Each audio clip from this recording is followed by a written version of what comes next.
¿Sí? Lo que explicó ahí de por qué cambia el comportamiento del fluido. ¿Sí? Como dijo que el empaquetamiento máximo dependía del tamaño, o sea, de la distribución de tamaño y de la forma del cristal. Ok.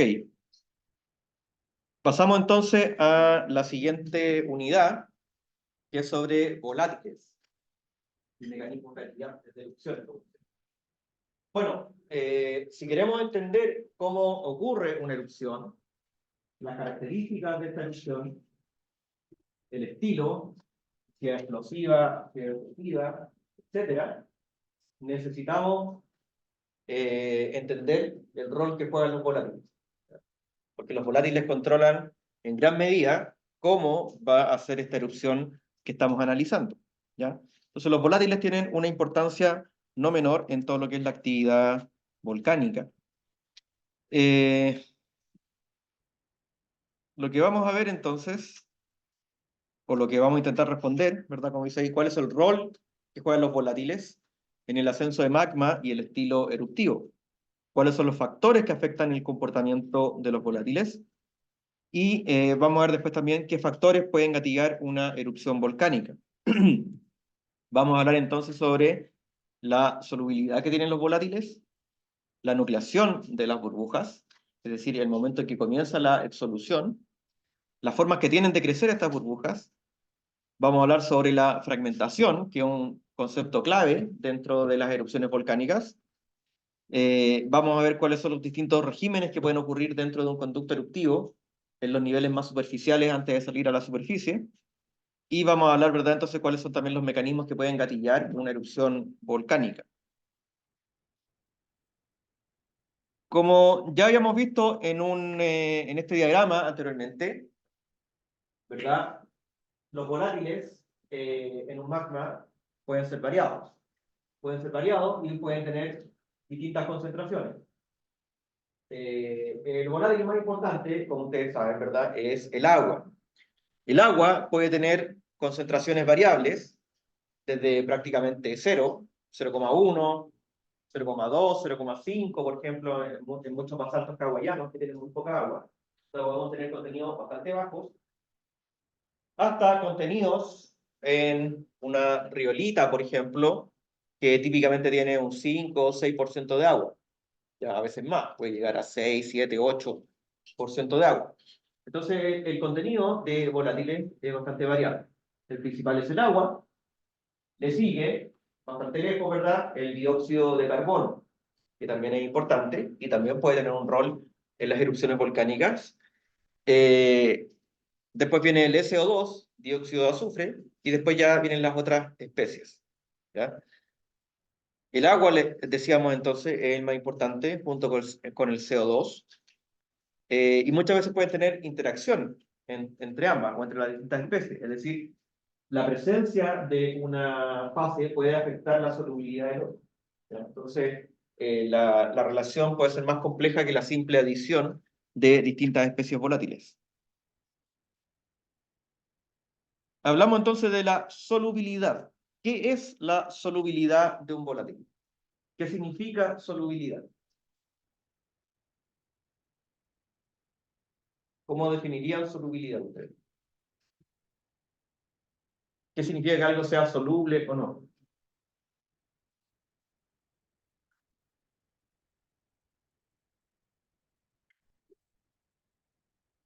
Han escuchado harto el concepto de solubilidad, suelto, disuelto. ¿Pero qué significa? Se le puede también incluir a la actividad volátil, ¿no? ¿Ya? Y tiene mucho que ver con la energía que tiene un volátil en un fluido y como qué tanto volátil se puede encontrar en este fluido. Bueno, la energía que tiene un volátil lo que tiene un fluido. Es como cuánto volátil. ¿Ya? Sí, por ahí va. O sea, es básicamente la capacidad que tiene el fluido que estamos analizando de contener a esa especie volátil, ¿ya? Mientras mayor sea la solubilidad, significa que una mayor cantidad de esa especie volátil está disuelta dentro del fluido, en este caso dentro del magma, ¿ya? Mayor solubilidad, mayor cantidad de la especie volátil está disuelta en el magma, en el líquido. ¿Ya? ¿De qué depende? Bueno, depende de varios factores, de la composición química que tenga el magma, de la especie en cuestión, de la temperatura, pero por sobre todo, uno de los factores más importantes es la presión. ¿Ya? La presión. Ahí estamos viendo un par de ecuaciones, tres ecuaciones en realidad. Estamos viendo aquí la solubilidad del agua en un basalto, por ejemplo. Dice N es igual a una constante, 0,1078, multiplicado por la presión elevado a 0,7. Y aquí aparece también la solubilidad del agua, pero para una riolita, que sería N es igual a 0,4111 por la presión elevado a un medio. ¿Qué significa eso? Este N es la cantidad del volátil que puede estar disuelto dentro del magma. Veámoslo con un gráfico para que sea más fácil. ¿Ya? Aquí estamos viendo, fíjense, en el eje X, estamos viendo cantidad de agua disuelta en porcentaje. ¿Ya? En porcentaje. Porcentaje en peso. Y aquí estamos viendo la variable en cuestión, presión. ¿Ya? Presión, agua disuelta. O sea, este era el N que aparecía acá. El N, el agua disuelta, eje X, P, la presión, lo que aparece acá. Aquí estamos viendo las dos curvas. La curva de la riolita, que era N es igual a 0,4111 por la presión elevado a un medio. Y aquí estamos viendo la curva del basalto, que era N es igual a 0,1078 por la presión elevado a 0,7. Ahí estamos graficando las dos ecuaciones que veíamos anteriormente. ¿Qué significa entonces solubilidad? ¿O qué significa la ecuación?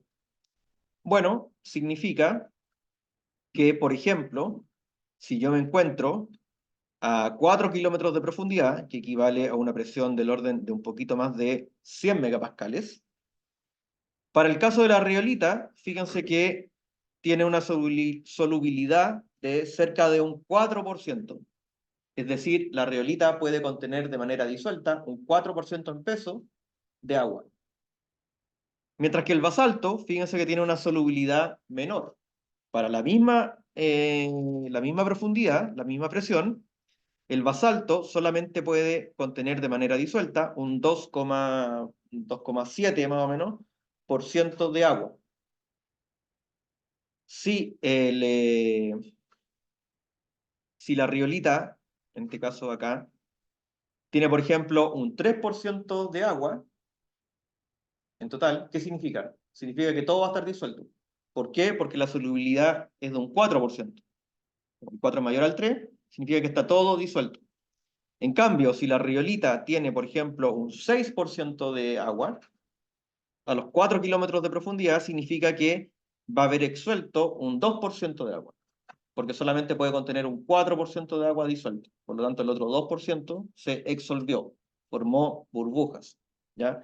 Eso es lo que significa las ecuaciones que estábamos viendo anteriormente.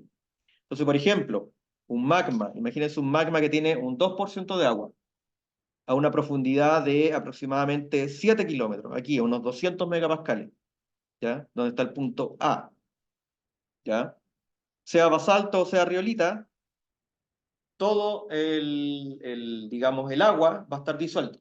¿Por qué? Porque estoy al lado izquierdo de la curva, ¿ya? Imaginémonos que el magma comienza a ascender. Comienza a ascender, a ascender, a ascender. E imaginémonos que es un basalto, ¿ya? Entonces, cuando intersecte la curva, es decir, más o menos a los 2,5 kilómetros, o unos 75 megapascales más o menos, comienzan a formarse las primeras burbujas de agua, ¿ya? Porque ahí intersectamos la curva y comienza a absorber el agua. Pero en el caso de que fuese una riolita, la riolita tiene mayor solubilidad, por lo tanto puede contener más agua, el magma va a seguir ascendiendo sin generar burbujas hasta llegar más o menos a 1 kilómetro de profundidad, una profundidad mucho más somera. ¿Ya? La riolita tiene la capacidad de mantener disuelta una mayor cantidad de agua. ¿Ya? y va a ser en el punto C, donde van a recién comenzar a formarse las burbujas, ¿ya? Eso es lo que significa entonces las ecuaciones que estábamos viendo acá, ¿ya? ¿Qué pasa para el dióxido de carbono? Ahí estamos viendo la ecuación. Fíjense que es una ecuación lineal, en este caso, con una constante mucho más baja. Si las comparamos, estamos viendo eso. Fíjense que ahí estamos viendo la curva de la riolita y del basalto, que son exactamente las mismas curvas que estamos viendo acá, solamente que cambió la escala. ¿Ya? Porque antes, aquí estamos viendo solamente hasta los 8 o 9 kilómetros, 250 megapascales. Ahora estamos viendo, perdón, la profundidad es la misma, lo que cambió fue acá la escala del gas, solamente está 1,5%. Acá estábamos viendo hasta el 7%. ¿Ya? Aquí estamos viendo entonces la curva del CO2, ¿ya? Del CO2. ¿Qué significa esta curva del CO2? Significa que el CO2 va a comenzar a absorber a niveles mucho más profundos, porque fíjense que la solubilidad es mucho menor. Es decir, el magma puede contener cantidades de CO2 mucho menores. O sea, por ejemplo, si estamos a 9 kilómetros de profundidad, a 9 kilómetros de profundidad, u 8, no sé, acá, fíjense que solamente se puede contener un 0,5% de CO2 en peso, ¿ya? Entonces significa que el CO2 típicamente va a absorber a niveles mucho más profundos, ¿ya? Eso es importante también en monitoreo de las erupciones, porque eh, si yo puedo medir distintas especies de volátiles, me puede indicar, sobre todo si mido las razones, me puede indicar si un magma, por ejemplo, está ascendiendo o no. Por ejemplo, eh, el agua en realidad no se mide mucho, porque el agua también hay mucha agua en la atmósfera es húmeda, el magma se puede contaminar con agua de lava subterránea, etcétera. Entonces, en general, el agua no se mide, es muy difícil medirlo, distinguirlo que sea agua magmática. Pero sí se mide el CO2 y también se mide el azufre. Entonces, por ejemplo, yo puedo medir la razón entre CO2 y SO2, ¿ya? Entonces, por ejemplo, inicialmente la razón puede ser mayor para el CO2, sobre el SO2. Eso me está indicando que está absorbiendo el dióxido de carbono a niveles profundos. Pero a medida que empieza a ascender el magma, que podría estar indicando que una erupción va a ocurrir pronto, eh, significa que va a empezar a absorber también el azufre, el SO2. Entonces esa razón SO2, CO2 va a cambiar. Entonces, si yo estoy midiendo esos dos gases y la razón cambia, me puede estar indicando que el magma está ascendiendo y que una erupción es probable que ocurra en corto plazo, por ejemplo. ¿Ya? Es algo que se utiliza. Entonces, también es útil. ¿Ya? Entonces, este es el concepto de solubilidad de los volátiles. Hasta el momento lo hemos visto de una manera idealizada.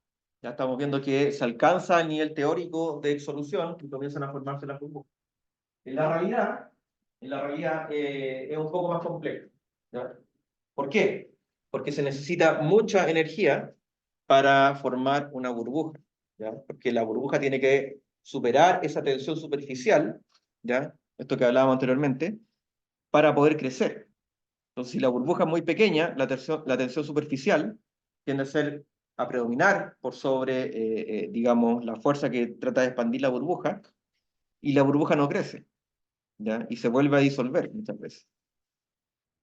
Entonces se tiene que superar un cierto umbral digamos, de energía acumulada para que se formen las burbujas.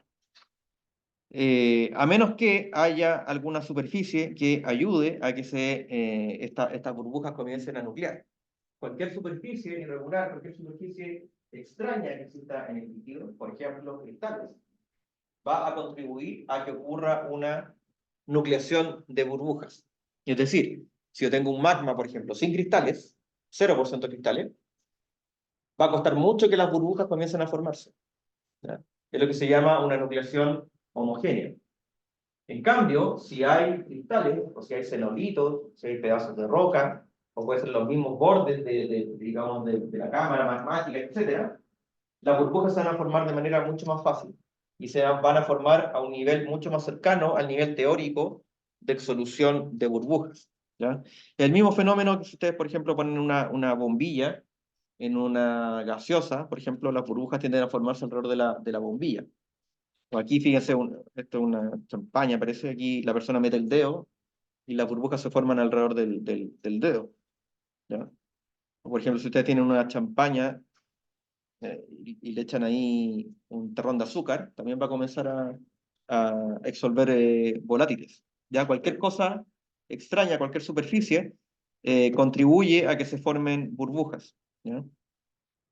Eso puede tener implicancias también para una erupción, ¿ya?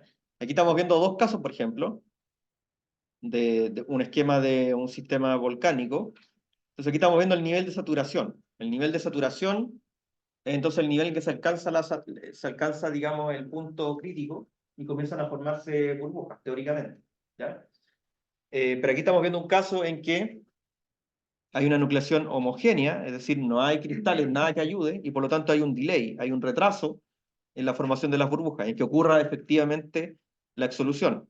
En cambio, en el caso C que aparece acá, las burbujas comienzan a formarse inmediatamente en el punto de saturación. O sea, probablemente un magma con cristales, ya que se pueden formar las burbujas inmediatamente. Entonces, por ejemplo, ¿en qué caso creen ustedes que la erupción sería más intensa, más explosiva? ¿En el caso B o en el caso C?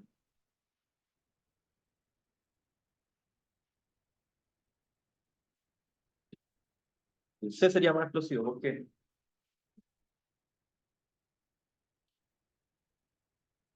Bueno, eso sería en el caso de que también consideramos el factor tiempo y que toma más tiempo a la burbuja y o tienen ahí más tiempo para crecer. Podría ser. Pero también podría ocurrir que en el caso C, como las burbujas crecen más tempranamente, también tienen más tiempo para escapar, para desgasificar. Y por lo tanto el magma al llegar a la superficie llega más desgasificado con menor cantidad de volátiles, la erupción podría ser más tranquila, más explosiva. Pero en el caso B, los volátiles como empiezan a disolver recién, a un nivel más o menos, tienen poco tiempo para escapar. Entonces no desgasifica el magma. Por lo tanto la erupción podría ser más explosiva, eventualmente. Caso hipotético. Entonces, un poco para mostrarles que el punto en el cual empiezan a disolver las burbujas también puede ser importante. Vamos a hablar después un poco más en detalle de estilos eruptivos. Bueno, una vez que las burbujas ya han nucleado, se han formado, esas burbujas tienen que crecer. ¿Ya? Las burbujas pueden crecer básicamente por tres mecanismos: por difusión, por descompresión y por coalescencia. Veamos cada uno de estos casos. Difusión es simplemente que las moléculas del volátil de alguna manera van transportándose, van moviéndose y van llegando a la burbuja y por lo tanto la burbuja va creciendo al tener básicamente más masa, más moléculas, ¿ya? La difusión ocurre básicamente por gradientes que hay en la concentración de la especie en cuestión, ¿ya? La burbuja va a ir utilizando las moléculas que están alrededor de la burbuja, este es el magma, ¿verdad? Entonces las moléculas que están acá de la especie volátil entran en contacto con la burbuja y pasan a formar parte de ella. ¿Qué pasa? Se forma entonces esta especie de anillo alrededor de la burbuja que tiene una menor concentración de la especie volátil, porque fueron ocupadas por la burbuja. Por lo tanto, hay un gradiente de concentración de la parte que está más alejada de la burbuja, que está más rica en volátiles, y por lo tanto comienza a ocurrir también un desplazamiento, un transporte de las moléculas hacia el sector de la burbuja. Ese es básicamente el mecanismo de la difusión, de cualquier difusión que estemos hablando, ¿ya? Entonces, difusión es básicamente la acreción de la burbuja por adición de masa, adición de moléculas de la especie volátil. El segundo mecanismo es la descompresión, es decir, que disminuye la presión. Eso lo podemos ver a través de una de las leyes de la termodinámica que aplica para gases, que básicamente presión por volumen es una constante. se mantiene constante. Si es que no cambiamos otros factores, o sea, si es que no hubiese, por ejemplo, difusión. Si la burbuja tiene una masa fija, también va a crecer simplemente porque estamos disminuyendo la presión. O sea, a medida que el magma va ascendiendo, la presión disminuye y por lo tanto la burbuja crece. ¿Por qué? Bueno, por esa ecuación. Porque presión por volumen se mantiene constante. Entonces, si yo tengo una etapa inicial, P1 por V1, y tengo una etapa posterior con una presión menor, el volumen 2 va a ser P1 partido por P2 y P1 partido por P2 va a ser mayor a 1, porque P2 es menor a P1, multiplicado por el volumen inicial. Por lo tanto, a medida que disminuye la presión, el volumen aumenta de la burbuja. Entonces, por descompresión, la burbuja también va a ir creciendo. Aquí estamos viendo un diagrama en que vemos el radio de la burbuja, en milímetros, fíjense, y cómo va creciendo a medida que va disminuyendo la presión, porque nos vamos acercando a la superficie. Y fíjense que aumenta varios órdenes de magnitud. O sea, aquí aumentó de 10 a 10.000. O sea, aumentó 1000 veces el tamaño de la burbuja, el radio. ¿Ya? En este caso, son cálculos en que se suma el efecto de la difusión, el efecto de la descompresión, y es mucho más importante el efecto de la difusión, ¿ya? En este caso. Ustedes pueden hacer el cálculo, cuánto crece la burbuja por descompresión, simplemente, aplicando la ecuación que está acá. La presión 1 sería acá, pónganlo a 220 metros, calculen la presión, ρGH, el volumen, 4/3 de pi por r al cubo, 10 milímetros, y pueden sacar entonces cuál va a ser el volumen o el radio a una presión, por ejemplo, la presión atmosférica de 0,1 megapascal, y ahí pueden despejar el radio. ¿Ya? Van a ver que no es un valor, no aumenta tanto. Por lo tanto, la difusión lo que juega el rol más importante. El tercer factor que influye en el crecimiento de las burbujas es lo que se llama la coalescencia. La coalescencia es básicamente la unión de dos o más burbujas. ¿Ya? Dos burbujas pasan a formar una con un tamaño mayor. ¿Ya? Para que dos burbujas se unan, tienen que chocar, tienen que colisionar. ¿Por qué pueden colisionar dos burbujas? Bueno, porque tienen velocidades distintas. ¿Ya? Velocidades distintas pueden ser por distintos factores. Puede ser porque las burbujas están ubicadas en distintos niveles o en distintas partes del conducto. ¿Ya? En un conducto volcánico, bueno, en cualquier conducto, la velocidad no es homogénea. Típicamente tenemos un perfil de velocidad parabólico, así. Ya el magma está ascendiendo, entonces pueden haber distintas velocidades. Pero también las mismas burbujas tienen distinta velocidad que depende de su tamaño. ¿Ya? En energía de procesos vimos este problema, ¿verdad? El del ascenso de una esfera en un medio viscoso. No es un problema trivial. La fuerza, digamos, la fuerza bullante, le ponen acá, de flotabilidad, es fácil de calcular, porque básicamente el volumen sumergido, que es el volumen de la esfera, por la diferencia de densidad entre la burbuja y el medio, en este caso el líquido, multiplicado por gravedad. Ahí lo tenemos. 4/3 de pi por r al cubo, esto es el volumen, por la diferencia de densidad, ρ sub m menos ρ sub g, multiplicado por la gravedad. Esta es la fuerza flotante que tenemos. Pero esa fuerza se opone, a ese movimiento se opone el roce. ¿Ya? El roce. Y eso no es tan fácil de calcular. Es un poco más complicado, no vamos a entrar en detalle. Pero la fuerza de roce es básicamente, para una esfera, 6 por pi, por la viscosidad, por el radio de la burbuja, multiplicado por la velocidad. ¿Ya? O sea, depende de la velocidad. Entonces yo puedo calcular la velocidad de la burbuja, igualo estas dos fuerzas y despejo la velocidad, y llegamos a lo que es la ley de Stokes. la ley de Stokes. Velocidad de la burbuja, 2/9 por la diferencia de densidad, por G, por R al cuadrado, R el radio de la burbuja, dividido por la viscosidad del líquido. ¿Ya? Fíjense entonces que la velocidad depende del radio al cuadrado. Por lo tanto, burbujas más grandes se mueven con mayor velocidad. ¿Ya? Y también depende de la viscosidad. Eso es muy importante. ¿Ya? Muy importante. ¿Por qué? Porque recuerden que cuando hablábamos de las propiedades físicas de los magmas, veíamos que un basalto, ¿qué viscosidad tenía? Más o menos entre 1 100 pascal segundo. Una riolita era 10 a la 8, 10 a la 10 pascal segundo. ¿Qué significa básicamente eso? Significa que para un magma riolítico, una burbuja prácticamente no se mueve con respecto al líquido. O sea, está acoplado con el líquido. El líquido y las burbujas se mueven todas en conjunto. En un basalto, en cambio, puede ocurrir el desacople. ¿Ya? Por ejemplo, calculemos, si alguien tiene calculadora,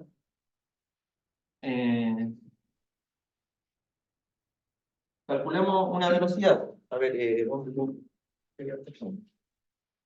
bueno, la velocidad entonces es 2/9 por diferencia de densidad, por G, por R al cuadrado, partido por la viscosidad. Pensemos en una burbuja de 1 milímetro. ¿Ya? 1 milímetro. ¿Cuál sería la velocidad en un magma basáltico? ¿Ya? Un magma basáltico que tiene una viscosidad, pongámosle, de 10 pascal segundo. ¿Ya? Y después para una riolita con una viscosidad de 10 a la 8 pascal segundo. Bueno, aplico, sería entonces 2/9, diferencia de densidad. El magma tiene una densidad de 2.500 kilogramos por metro cúbico, más o menos de la composición, etc. La burbuja también depende de la profundidad. Mayor profundidad va a ser más densa. ¿Ya? Pero es del orden de unos 100 kilogramos por metro cúbico. 100 comparado con 2.500. Es bastante la diferencia. Entonces pongámosle 2.400. La diferencia de densidad. 2.400 kilogramos por metro cúbico. G, 10. R, al cuadrado. 1 milímetro. 1 milímetro, ¿cuántos metros son? Mili. 10 a la menos 3. 10 a la menos 3 elevado al cuadrado es 10 a la menos 6. Correcto. Y partido por la viscosidad 10. Entonces, ¿cuánto me queda? Esto sería más o menos 5.000. Esto se cancela. 5.000, esto es 10 elevado a 3. 9 es casi 10. Si lo no es 10 elevado a 2. Por 10 elevado a menos 6 es 10 elevado a menos 4. Metros por segundo. Aproximadamente, ¿verdad? No, me faltó. No, faltó. Por lo tanto, 10 a la menos 4 sería 0,1 milímetros por segundo. Y si ahora tengo una burbuja de 10 milímetros.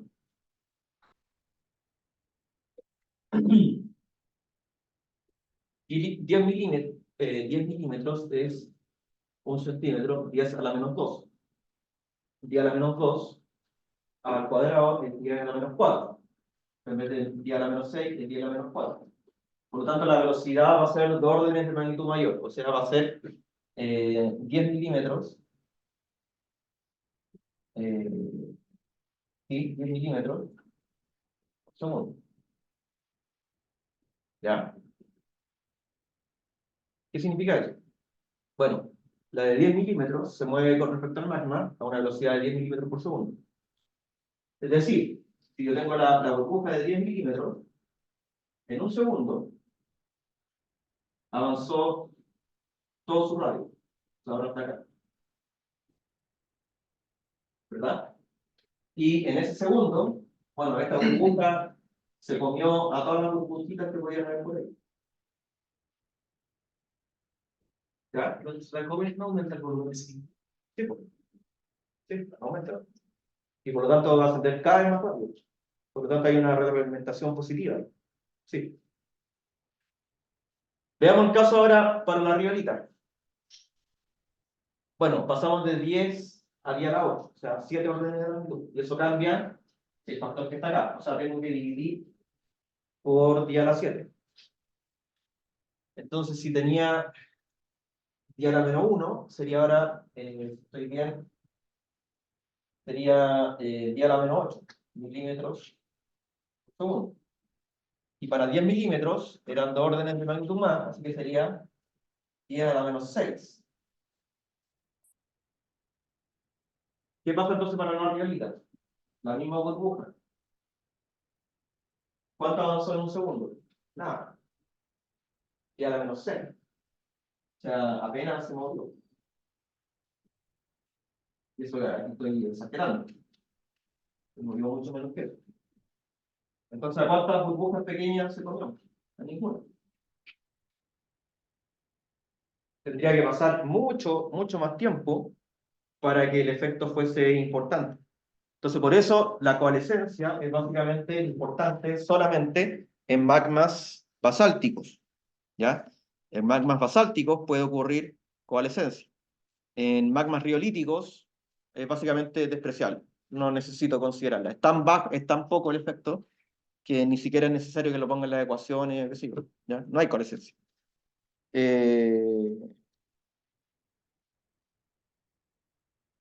¿Qué significa eso? Bueno, lo que dijo el compañero. Dijo, la burbuja crece si se come la otra burbuja. Claro, crece.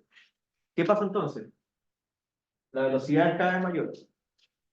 Entonces, cada vez mayor, entonces el proceso va a ser cada vez más rápido. O sea, cada vez se va a ir comiendo más burbujas más rápidamente. ¿En qué se va a traducir eso? Como las burbujas cada vez van a ir más rápido con respecto al magma, básicamente la burbuja se escapa, se va, se desgasifica. Por eso es que en los magmas basálticos, o por eso es que decimos, ¿verdad?, en geología general, que la viscosidad y el contenido de agua son importantes. ¿Por qué? Claro, porque en un magma basáltico la viscosidad, perdón, es tan baja que las burbujas habitualmente pueden escapar, se van. En cambio, en una riolita, si el magma es más viscoso, no pasa eso, pues las burbujas no escapan. Las burbujas van acopladas con el magma, y por lo tanto el magma no desgasifica, o no alcanza a desgasificar. Bueno, pero ¿qué otro factor sería importante dentro de todo esto? Para que dos burbujas se unan, ¿verdad? Aquí yo decía en un segundo. Bueno, pues en un segundo, 10 segundos, va a ser más o menos, qué sé yo. Pero ¿qué es lo importante? Factor tiempo. Tiempo. ¿Cuánto tiempo vamos a tener disponible para que las burbujas se puedan unir? ¿O de qué depende ese tiempo que tengamos? Bueno, velocidad es igual a distancia partido por tiempo.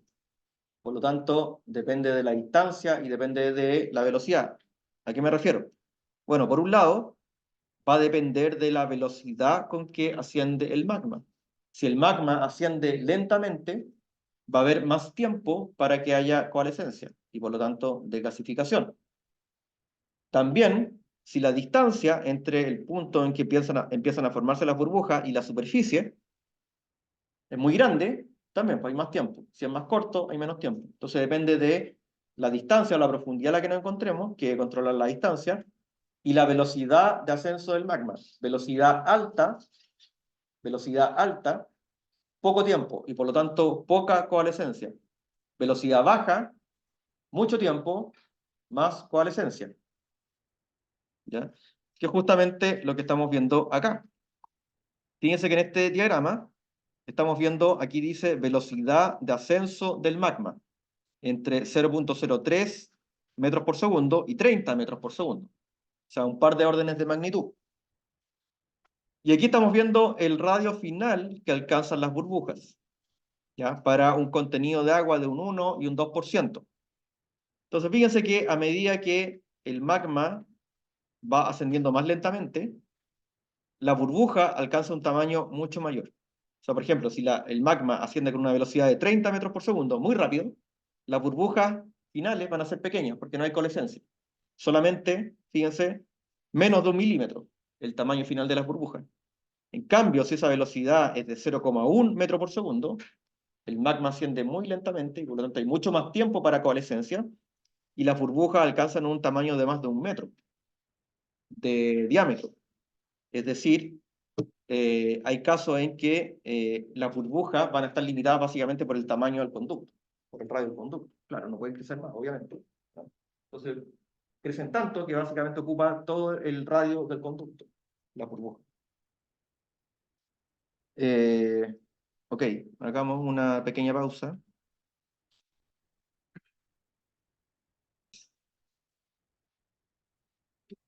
Tenemos entonces que difusión, descompresión, coalescencia son los tres mecanismos por los cuales una burbuja puede crecer.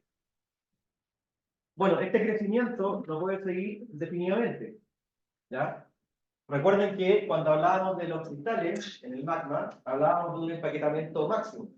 Bueno, las burbujas también tienen un empaquetamiento máximo, ¿ya? De hecho, veíamos el ejemplo de las esferas. Las esferas no pueden ocupar el 100% del volumen. Por lo tanto, las burbujas tampoco pueden ocupar el 100% del volumen. ¿Qué pasa entonces? ¿Qué es lo que pasa? Bueno, llega un punto en que tenemos tantas burbujas que, digamos, de alguna manera, el espacio que tenemos o la película de magma, de líquido que tenemos entre una burbuja y otra, es cada vez más delgado, cada vez más delgadito. Y también piensen que este magma se está deformando, está ascendiendo, está moviendo, con láminas cada vez más delgaditas de magma. Llega un punto, entonces, en que el magma se fragmenta. ¿Qué es la fragmentación? La fragmentación es básicamente, entonces, el paso, lo que estamos viendo acá en este diagrama, del paso C al paso D. Fíjense que en el paso C, lo de color gris es el magma. Entonces aquí, ¿cuál es la fase continua? La fase continua es el líquido, ¿verdad? Y la fase discontinua son las burbujas, que son discretas. Pero en el paso D, o sea, en la figura D, ¿cuál es la fase continua? La fase continua es el gas. Y la fase discontinua son las gotas de magma que tenemos. Entonces, podríamos decir que la fragmentación es el paso o el cambio de fase continua de líquido a gas. ¿Ya? Aquí tenemos las burbujas que van creciendo hasta que llega a un cierto nivel en que ocurre la fragmentación. El producto de la fragmentación es el material piroclástico, ¿ya? El magma fragmentado, y una vez que se enfría, ¿verdad?, constituye una partícula piroclástica.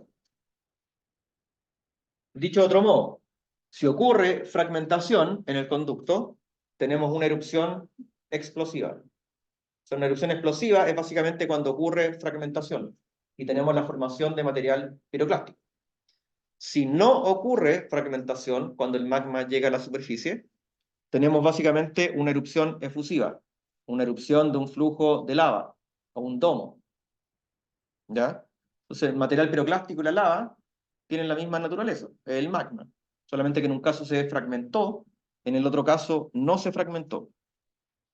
¿Cuál es el criterio entonces de fragmentación del magma? Bueno, los primeros estudios, allá hacia fines de la década de los 70, 1978, nos decía que la fragmentación ocurría cuando se alcanza un cierto volumen de la esfera, de la burbuja, que sería del orden de un 70-80%. Eso determinado empíricamente, estudiando la densidad de los piroclastos. El líquido, el magma, tiene una densidad relativamente constante, depende de la composición, pero es más o menos 2.500 kilogramos por metro cúbico. Entonces yo puedo pesar los piroclastos, calcular la densidad, y en función de la densidad, estimar la porosidad o el contenido de vesículas, ¿ya? Porque asumo que las vesículas tienen densidad prácticamente cero, por lo tanto, si el piroclasto, por ejemplo, tiene una densidad de 1200, 1250 kilogramos por metro cúbico, la mitad del magma, significa que tiene un 50% de burbuja. Si tiene una densidad de 200, significa que tiene una vesicularidad como el 90%. Entonces yo puedo determinar la vesicularidad. Entonces los investigadores, midiendo distintos piroclastos de erupciones explosivas, dijeron, ok, la fragmentación tiene que ocurrir más o menos del orden del 70-80% de vesícula. Entonces ese era el criterio que se estableció al comienzo, ¿ya? Y que se decía que era entonces básicamente cuando se alcanzaba el empaquetamiento máximo de las esferas, de las burbujas, ¿ya? Después han salido otros criterios. Bueno, ahí estamos viendo justamente el producto de la fragmentación, que son los piroclastos. Aquí estamos viendo algunas imágenes al microscopio electrónico. Fíjense, aquí estamos viendo algunos fragmentos de pómez. Entonces aquí las pómez vemos claramente las burbujas. En este caso las burbujas estaban deformadas, estaban estiradas, ¿ya? Por eso la pómez tiene esa textura fibrosa, ¿ya? Porque las burbujas se deforman, se alargan y dejan esa textura típica de los fragmentos de tipo pómez. En las otras imágenes también estamos viendo material piroclástico, solamente que en ese caso las partículas son de mayor tamaño que las burbujas que habían. Y este material piroclástico que estamos viendo acá corresponden básicamente a las paredes que habían alrededor de las burbujas, ¿ya? En este caso el piroclasto era menor que la burbuja misma. Acá en la pómez el piroclasto era mayor que el tamaño de la burbuja, ¿ya? Les decía que eh, el contenido de burbuja, entonces 70-80%, fue el primer criterio que se estableció para decir aquí ocurre la fragmentación. Sin embargo, después con el paso del tiempo, otros investigadores empezaron a decir no. A ver, aquí yo estoy midiendo también la densidad de los piroclastos, y en realidad no es 70-80% de burbuja. A veces puede ser 50%, a veces puede ser 60-70%. Hay un rango muy amplio, por lo tanto no puede ser ese límite fijo de 70-80% y tiene que haber otro mecanismo que genere la fragmentación. Entonces, otro investigador fue Dingwall en el 96 y después Papal en el 99, dijeron que era básicamente o dependía de la tasa de deformación, la viscosidad que tiene el magma, ¿ya? Entonces, básicamente, el magma se deforma por la tasa de deformación que hay, lo estiro, ¿verdad? Como un chicle, y dependiendo de la viscosidad que yo tengo y la intensidad de que ocurre esa deformación, es que ocurre la fragmentación, ¿ya? Aquí estamos viendo este diagrama stress versus strain, estamos viendo el comportamiento frágil o dúctil. Un comportamiento dúctil típicamente tiene esta forma, una pendiente baja, es decir, yo puedo aplicar estrés y ocurre mucho strain, mucha deformación, antes de alcanzar el punto de ruptura. Aquí, en cambio, estamos viendo un diagrama, un comportamiento típicamente frágil, en que con un poquito de estrés, ¿verdad? Hay muy poco strain y se alcanza rápidamente el punto de ruptura, frágil, ¿ya? Entonces, si aumentamos el strain rate, básicamente si aumentamos la velocidad con que está ascendiendo el magma, tendemos hacia un comportamiento más frágil. Es decir, si la viscosidad, también influye la viscosidad, si la viscosidad es alta y si la tasa de formación es alta, el magma se comporta de una manera frágil y se rompe, ¿ya? En cambio, si el magma se deforma lentamente o es muy poco viscoso, se comporta de una manera más bien dúctil y cuesta más que se fragmente, ¿ya? Esa es un poco la idea. Otros investigadores han planteado que el magma se fragmenta cuando la descompresión que ocurre en este magma es muy rápida. Se han hecho algunos experimentos en que se somete un magma a una alta temperatura con una presión confinante y se libera esa presión confinante de manera muy rápida. Y se ha visto también que el magma se fragmenta, como en estos experimentos que estamos viendo acá.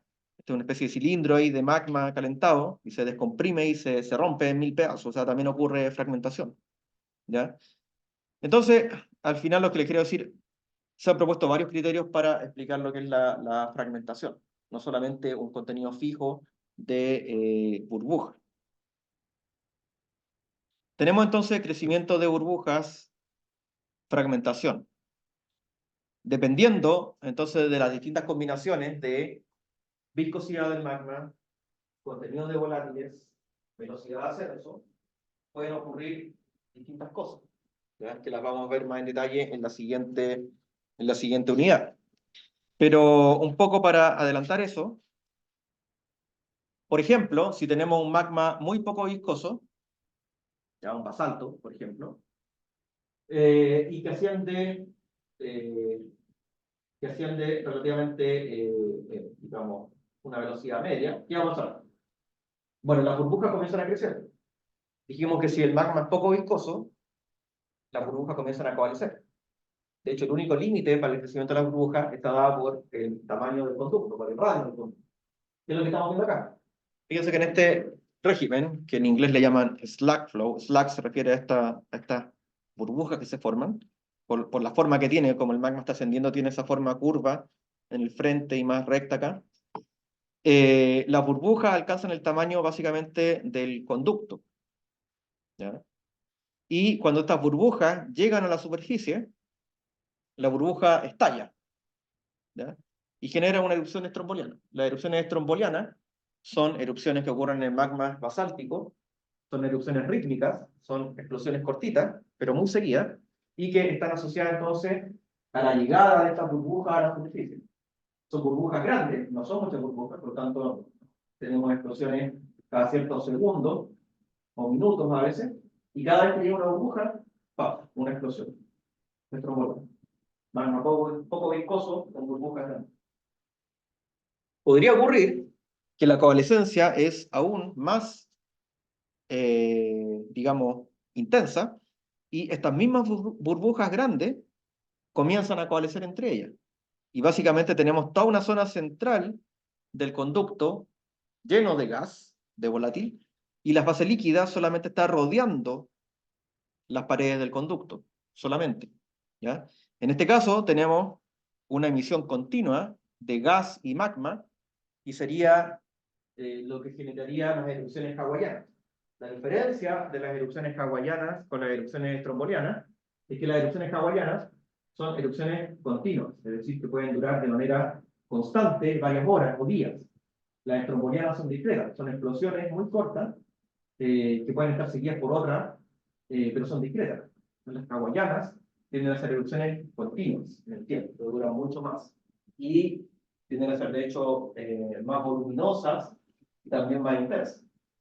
Poniendo un poco ojo, muchas veces se enseña en geología general, ¿verdad?, que las hawaianas son las erupciones más débiles, las más pequeñas, después las estrombolianas, las vulcanianas, las plinianas. En general, no es tan fácil esa relación, y muchas veces, de hecho, las hawaianas son erupciones que son más intensas y más voluminosas que las erupciones estrombolianas, ¿ya? Pero en ambos casos, hawaiana, estromboliana, son más basálticos, en que la coalescencia es importante. En un magma riolítico, ¿ya?, en que no hay coalescencia, las burbujas van ascendiendo con el magma, y si la cantidad de volátiles es lo suficientemente alta, se va a llegar al punto crítico en que ocurre la fragmentación, y voy a tener entonces una erupción explosiva de gran magnitud, como ocurre actualmente en las erupciones de tipo lineanas o sublineanas, ¿ya? Mientras que en el caso de que por alguna razón no alcance a ocurrir la fragmentación, ¿ya?, es decir, el magma llega a la superficie y la fase continua es todavía la fase líquida, tenemos una erupción efusiva, que puede ser un flujo de lava, si un magma más bien poco viscoso, o un domo volcánico si tenemos un magma muy viscoso, ¿ya? Vamos a ver más en detalle los distintos tipos de erupciones en la siguiente unidad, como les digo. Pero quiero hacer la relación, ¿ya?, la relación que hay entonces entre lo que está pasando en el conducto, por los volátiles, las burbujas, la coalescencia, la viscosidad del magma, la velocidad de ascenso, con los estilos eruptivos que tenemos en superficie, ¿ya? Ok, lo voy a dejar hasta acá. Entonces por hoy día vamos a seguir con esta unidad en la próxima clase. Por lo tanto, el lunes no habría mini ejercicio.